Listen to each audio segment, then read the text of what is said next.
मुलांनो, आज आपण बघणार आहोत की हा जो ट्रिग्नोमेट्रिक रेशिओचा टेबल आहे तो कसा तयार करायचा. ठीक आहे. तर इथे ह्या डिग्रीज दिलेल्या आहेत आणि इकडे खाली रेशिओज दिलेले आहेत. ओके. तर पहिले आहे साइन थीटा. तर फक्त आपल्याला साइन थीटाच्या ज्या व्हॅल्यूज आहेत वेगवेगळ्या डिग्रीजसाठी त्या लर्न करायच्या आहेत आणि त्याच्यावरून मग आपण राहिलेला हा टेबल आहे तो लिहिणार आहोत. ठीक आहे. तर साइन 0 हा 0 असतो, कायम लक्षात ठेवायचा. साइन 30 हा हाफ असतो.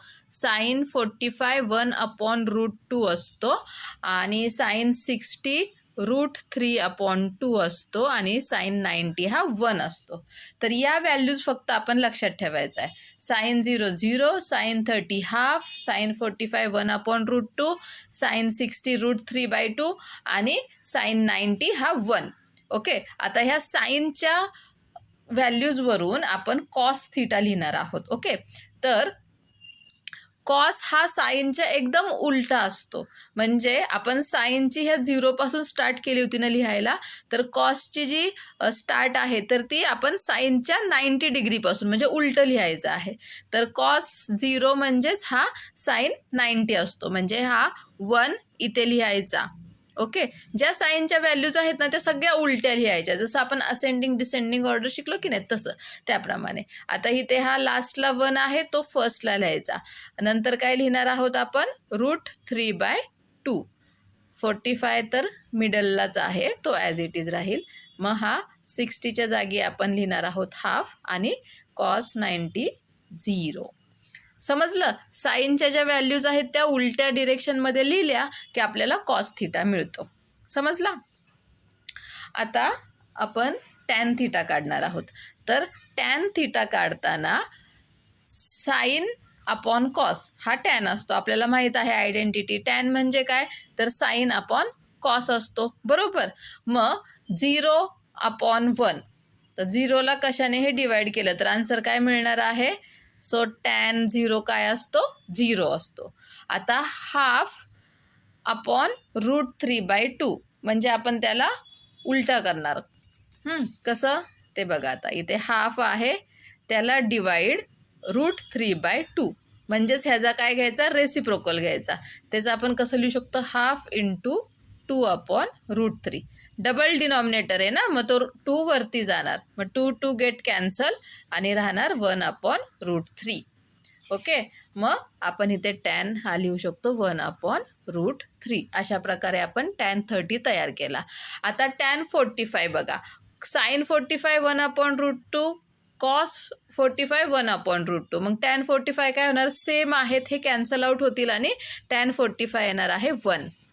ओके. आता टॅन 60 काढूयात. टॅन 60 म्हणजे परत इथे असंच साइन 60 काय √3/2 आणि कॉस 60 आहे हाफ म्हणजेच त्याचा रेसिप्रोकल घ्या इथे 2/1. सर 2 कॅन्सल, मग राहिले √3. मग टॅन 60 काय झाला √3. आता टॅन 90 1/0 आपण हे डिफाईन करू शकत नाही कारण डिनॉमिनेटरमध्ये कधीही 0 नसतो. So not defined. ओके. तर असं आपल्याला टॅनच्या व्हॅल्यू मिळाल्या आहेत. आता कॉट पण सेम आपण जसे कॉसच्या व्हॅल्यू काढल्या होते की नाही त्याप्रमाणेच काढायचे की कॉट हा टॅनचा एकदम रिव्हर्स असतो. म्हणजे इथून स्टार्ट करायची कॉटच्या व्हॅल्यूज द्यायला. इथे काय येणार, नॉट डिफाईन्ड. ओके. इथे येणार हा √3 इथे, हा 1 इथे, 1/√3 आणि 0 आपल्याला मिळाले आता कॉट. आता सेक थीटा लिहायचं आहे आपल्याला. आपल्याला माहीत आहे सेक म्हणजे 1/कॉस असतो. बरोबर. तर ह्या कॉसला आपण काय करायचं, रिव्हर्स करायचं, उलटं लिहायचं म्हणजे आपल्याला सेक मिळेल. तर इथे आहे कॉस थीटा 1. मग सेक थीटा काय असणार आहे 1/1 जे की आहे 1. आता सेक 30 डिग्री. तर कॉस 30 काय आहे √3/2. आपण त्याला काय करायचं, रिव्हर्स म्हणजे रेसिप्रोकल लिहायचं आहे त्याचा. सो 2/√3 हे येणार आहे. नंतर आहे कॉस 45 डिग्री 1/√2. मग हे √2/1 म्हणजेच √2 आला सेक 45.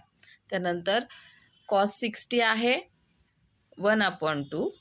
तर सेक असणार आहे, सेक 60 असणार आहे 2/1 म्हणजेच 2 आणि कॉस 90 हा 0 आहे. सो 1/0 म्हणजेच आलेला आहे नॉट डिफाईन्ड. ओके.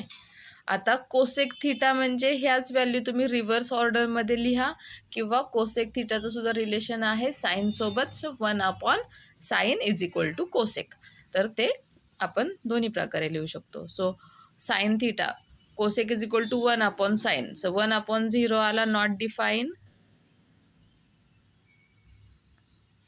त्यानंतर 1/2चा रिव्हर्स रेसिप्रोकल घेतला 2 आला. 1/√2चा रेसिप्रोकल घेतला √2 आला. त्यानंतर √3/2 2/√3 आणि 1/1 1. तर अशा प्रकारे हा टेबल तयार झालेला आहे.